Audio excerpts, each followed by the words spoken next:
नमस्कार, capital TV का खास शो राहुल का अग्निपथ देख रहे हैं आप। मैं हूं आपके साथ पूजा। हरियाणा में पार्टी की कलह को लेकर राहुल गांधी ने अब तक चुनाव प्रचार से दूरी बना रखी थी, पर आज मजबूरन राहुल गांधी चुनाव प्रचार करने जरूर उतरे। लेकिन विधानसभा चुनाव में कुमारी सैलजा की नाराजगी की वजह से एक बार फिर से राहुल गांधी बुरे फंस गए हैं।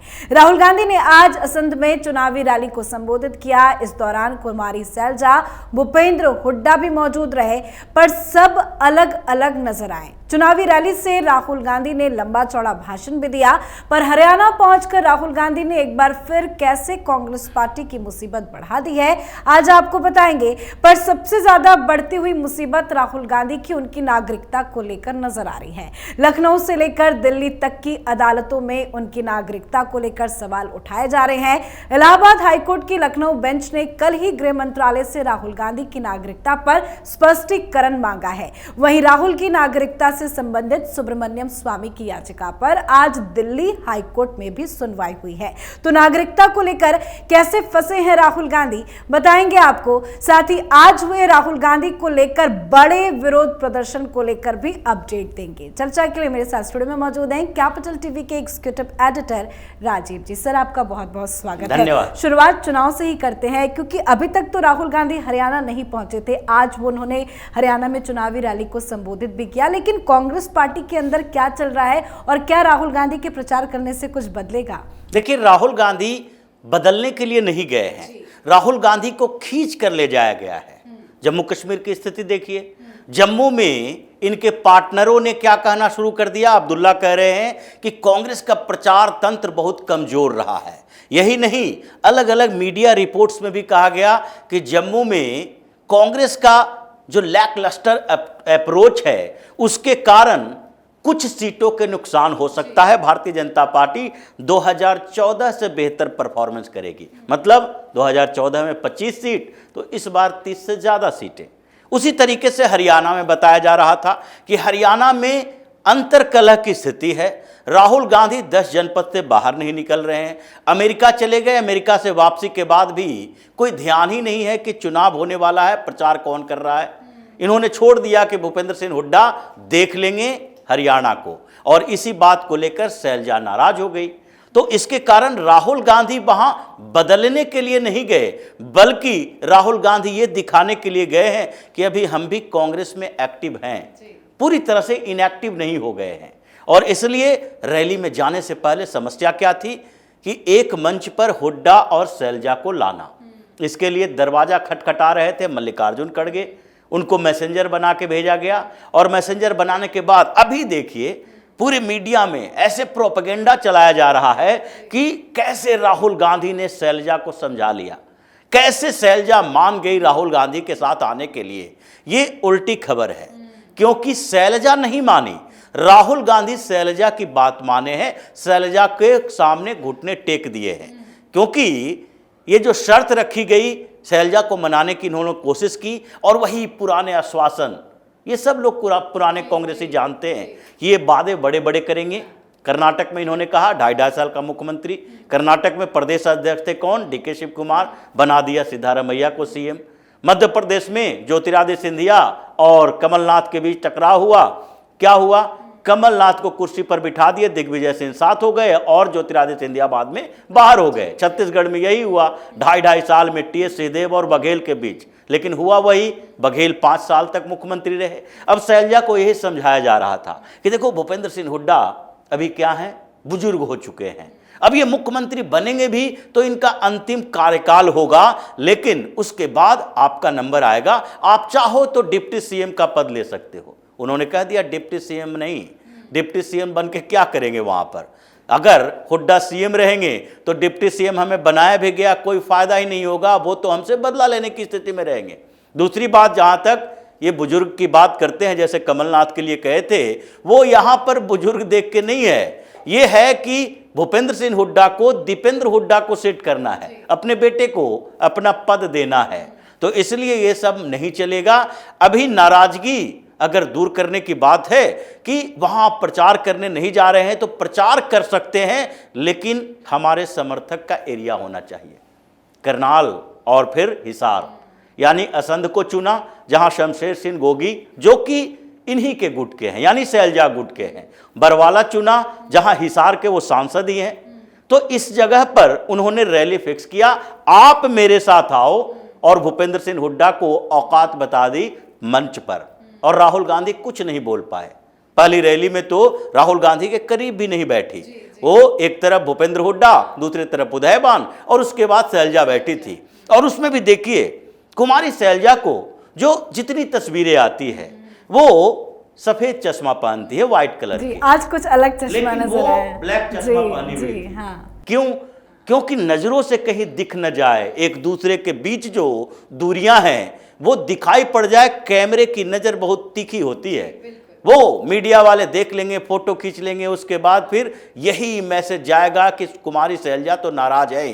तो वो दोनों चीजें दिखाना चाहती है, अपने सपोर्टर को और मीडिया को ये बताना भी चाहती है कि देखो मेरी नाराजगी दूर नहीं हुई है। क्योंकि संबोधन के नाम पर उन्होंने सिर्फ 4 मिनट का भाषण दिया। 4 मिनट में क्या संबोधन होता है? सबसे पहले उतने लोगों को संबोधित किया कि भाई फलना फलना यहाँ पर उदयबान है, प्रदेश अध्यक्ष, नेता प्रतिपक्ष, और नेता प्रतिपक्ष ने भी नहीं बोला। ये भूपेंद्र सिंह हुड्डा के लिए सिर्फ भूपेंद्र सिंह हुड्डा शब्द का उपयोग किया है। यह भी नहीं कहा पूर्व मुख्यमंत्री वरिष्ठ नेता भूपेंद्र सिंह हुड्डा हमारे सामने हैं। सिर्फ राहुल गांधी की बात की और अपने कैंडिडेट के लिए वोट मांगा। बस 4 मिनट में 2 मिनट सबको राम सलाम करते हुए और फिर 2 मिनट में 2-4 शब्द कह के वो चली गई। यानी कि उन्होंने संकेत दे दिया कि अब हम हुड्डा समर्थकों को जिताएंगे नहीं, हराने की पूरी कोशिश करेंगे। ये राहुल गांधी का अप्रोच दिखाता है कि चुनाव से 10 दिन पहले आप अपने नाराज नेताओं को, वरिष्ठ नेताओं को, जिसके वहां पर एक वैल्यू है। अगर हरियाणा के चुनाव में देखें तो 17 तो एससी रिजर्व सीटें हैं और उन सीटों पर सैलजा की एक बड़ी भूमिका है, सबसे बड़े दलित चेहरे हैं। और इस स्तर पर आप नाराज करके बैठे हो। वो दिल्ली में बैठक कर रही है हरियाणा को लेकर, अपने सपोर्टर को कह रही है कि भाई हुड्डा समर्थकों को वोट मत दो, चाहे किसी और पार्टी को दे दो, भाजपा को नहीं देना, किसी और को दे दो, लेकिन उसको मत दो। तो ये हरियाणा में स्थिति है। राहुल गांधी मंच पर जाकर बेइज्जत होकर आए हैं। ये हुड्डा इनकी इज्जत नहीं बचा पाए। सैलजा ने संकेत दे दिया कि हम राहुल गांधी को घुटनों पर ला सकते हैं। राहुल बड़े कोई तोप चीज नहीं कांग्रेस के अंदर है। हम जैसे लोग ग्राउंड में जीत कर आते हैं इस आधार पर कि हमने काम किया है, और आप जैसे नेता परिवारवाद की उसी पृष्ठभूमि में गोद में बैठकर आते हैं। इसलिए आपकी औकात उतनी ही है जो कि आपके चरण पादुका लेकर चलने वाले लोग जितने चापलूस हैं वही इर्द गिर्द बैठे रहेंगे। इनके पास ऑफर दूसरी पार्टियों का भी है। जी बिल्कुल। तो मंच में तो बेइज्जती हुई है सर, जो आपने बताया। राहुल गांधी ने कुमारी सैलजा के सामने घुटने टेक दिए। लेकिन इनकी जो नागरिकता का मसला है, अलग अलग जगह जो सुनवाई हुई है, कल यूपी में और आज दिल्ली के हाईकोर्ट में, वहां से क्या क्या अपडेट ऐसे आई है जो राहुल गांधी की मुसीबत बढ़ाएगा? इस बार जो हाई कोर्ट ने फैसला दिया, यानी कि अभी पूरा फैसला तो नहीं आया है, लेकिन जो निर्देश जारी किए हैं उससे तो लगता है राहुल गांधी की नागरिकता विदेशी है, ब्रिटिश है, यह साबित हो चुका है। क्योंकि याचिका पहले भी विघ्नेश शिशिर ने दायर की थी और वो इलाहाबाद हाईकोर्ट में ही थी। इस बार इलाहाबाद हाईकोर्ट के लखनऊ खंडपीठ में दायर की, लखनऊ बेंच में इन्होंने याचिका दायर की थी। इलाहाबाद हाईकोर्ट ने तो उन्हें भगा दिया था, लेकिन लखनऊ बेंच ने ये मान लिया कि विवाद तो है, ब्रिटिश नागरिक राहुल गांधी हैं, इस पर शक है। ये पूरी तरह से हम ये नहीं इग्नोर कर सकते, नकार नहीं सकते कि वो ब्रिटिश नागरिक नहीं हो सकते हैं, क्योंकि सबूत ऐसे हैं। जिग्नेश शिशिर ने जो याचिका दायर की है, वो याचिका में साफ तौर पर लिखा है कि पुरानी याचिका में मैंने सिर्फ बैकअप प्राइवेट लिमिटेड की बात की थी, लेकिन इसमें हम ब्रिटेन सरकार के कुछ ईमेल का जिक्र किए हैं जो कॉन्फिडेंशियल है। और एक व्यक्ति हैं VSS शर्मा, उन्होंने कुछ जानकारी मांगी थी ब्रिटिश गवर्नमेंट से, और 2022 में उन्होंने कई मेल किए ब्रिटिश गवर्नमेंट को RTI के तौर पर। और ब्रिटिश गवर्नमेंट ने कहा कि राहुल गांधी की यहां की नागरिकता एग्जिस्ट करती है। मतलब इसमें कोई दो राय नहीं है कि राहुल गांधी ब्रिटिश नागरिक रहे हैं। कब से कब तक रहे हैं वो हम नहीं बताएंगे, प्राइवेट डाटा है। तो किसी निजी डाटा को हम रिवील नहीं कर सकते। डाटा प्रोटेक्शन एक्ट 2018 के तहत ब्रिटिश सरकार ये अलाउ नहीं करती है कि किसी प्राइवेट पार्टी के निजी डाटा को हम किसी दूसरे को दें। यानी कि ब्रिटिश गवर्नमेंट ने माना कि राहुल गांधी नागरिक थे और अभी हैं कि नहीं, इसके बारे में भी जानकारी तब मिलेगी जब इंक्वायरी होगी। और यही सारे सबूत लेकर विघ्नेश शिशिर कहां पहुंचे? खंडपीठ लखनऊ में। इलाहाबाद हाई कोर्ट से तो निराश हो चुके थे क्योंकि वहां पर इन्हें भगा दिया गया था और वहां पर इन्होंने सारी जानकारी दी कि देखिए 2022 में क्या क्या ब्रिटिश सरकार ने कहा है। ये कॉन्फिडेंशियल ईमेल है। हमने वीवीएस शर्मा से डायरेक्ट संपर्क किया था, बहुत ढूंढने पर जानकारी मिली थी मुझे और उनसे संपर्क करने के बाद उन्होंने एक कॉन्फिडेंशियल ईमेल दिए हैं हमें और इसलिए इस पर ध्यान दिया जाए। तो इसके बाद लखनऊ पीठ ने सीधे तौर पर कहा कि इस पर स्टेटस रिपोर्ट की जरूरत है क्योंकि याचिका तो गृह मंत्रालय के पास भी है।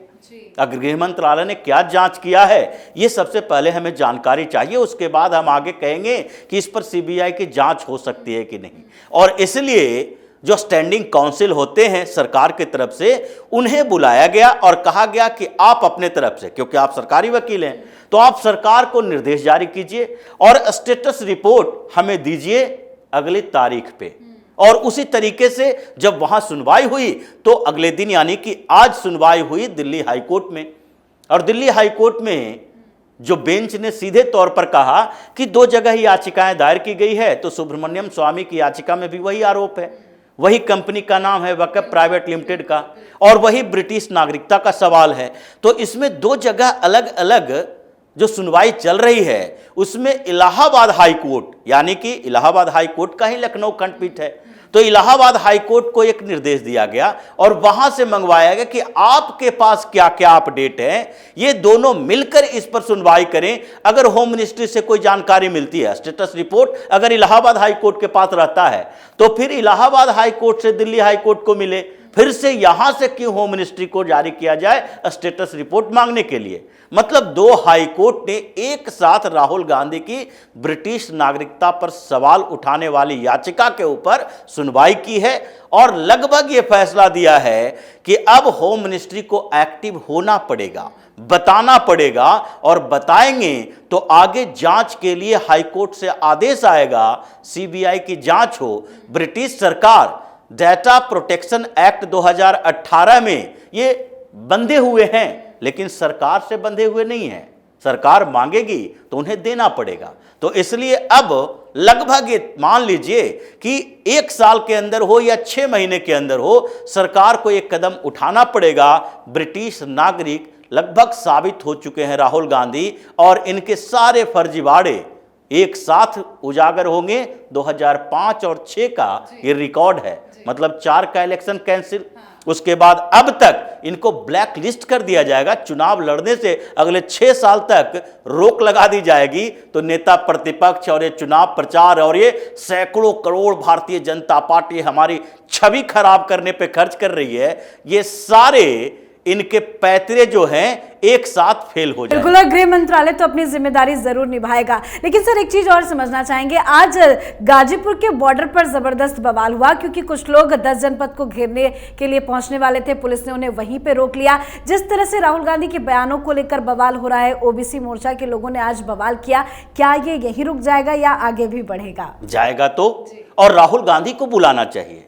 सबसे बड़ी बात है यही, राहुल गांधी और पूरे इंडी अलायंस के पार्टनर इनके जो हैं वो कहते थे गाजीपुर में किसानों को रोक दिया गया। ये ओबीसी मोर्चा के लोग हैं, इनको दिल्ली घुसने से क्यों मना किया जा रहा है? ये पुलिस अपनी कार्रवाई करती है, लेकिन फिर भी इन लोगों को तो कहना चाहिए 10 जनपद पे जाओ या फिर राहुल गांधी प्रियंका वाड्रा के घर जाओ, सोनिया गांधी के घर जाओ या मल्लिकार्जुन खड़गे के आवास के सामने धरना दो। इसके लिए आपको बॉर्डर पर नहीं रोका जा सकता। तो अब इन लोगों को ये नहीं बताएंगे फिर भी कितने जगह पर बैरिकेड लगाओगे? 10 जनपद का घेराव तो होना ही है और राहुल गांधी के खिलाफ अब ये प्रदर्शन रुकने वाला बिल्कुल। नहीं आज है। देखा अभी कुछ लोगों ने बैरिकेडिंग तोड़ने की कोशिश की तो पुलिस ने उन्हें हिरासत में ले लिया। बहुत बहुत धन्यवाद सर समझाने के लिए। धन्यवाद। तो राहुल गांधी ने अमेरिका में आरक्षण को लेकर जो बयान दिया था, उस बयान को लेकर ओबीसी मोर्चा काफी ज्यादा नाराज है। निजी कारों और बसों से ओबीसी मोर्चा के नेता आज दिल्ली में अकबर रोड पर राहुल गांधी के आवास का घेराव करने के लिए गाजीपुर बॉर्डर पर एकजुट हुए।